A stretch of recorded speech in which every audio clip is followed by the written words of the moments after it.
చేసింది కాబట్టి తెలంగాణ వచ్చింది. ఆనాడు ఆ చంద్రబాబు నాయుడు గారితో మంత్రిగా అంటగాగి 610 జీవోనే వద్దు, అసలు మేధా సంపత్తి ఎక్కడున్నా వాడుకోవాలి అని చెప్పి మాట్లాడింది వాళ్ళ నాయకుడు కాదా? చంద్రబాబు నాయుడు పక్కలే చేరి చంద్రబాబు నాయుడుతో ఇవన్నీ చేయించింది వాళ్ళు కాదా?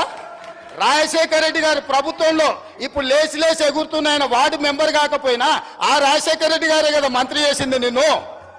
పోతిరెడ్డిపాడు పొక్క పెద్దగా చేసినప్పుడు కడప జిల్లా ఇన్ఛార్జ్ మంత్రి ఎవరు అధ్యక్ష? కీర్తిశేషులు నాయన నరసింహారెడ్డి టీఆర్ఎస్ మంత్రి కాదా? రాజశేఖర రెడ్డి గారి పంచన చేరింది మీరు, చంద్రబాబు నాయుడు గారి పంచన చేరింది మీరు. ఈ తప్పిదాలకు మమ్మల్ని కాదు మీరు బాధ్యులు. మేము ఆ ప్రభుత్వంలో ఉన్న మా నాయకులు కాంగ్రెస్ యూపీఏ కేంద్రంలో అధికారంలో ఉన్న రాష్ట్రంలో అధికారంలో ఉన్న శాసనసభను పార్లమెంటును స్తంభింపజేసి తెలంగాణ రాష్ట్రాన్ని సాధించిన పార్లమెంట్ సభ్యులు ఇక్కడ ఉన్నారు. ఇది మా నిబద్ధత. మీరు పదవులు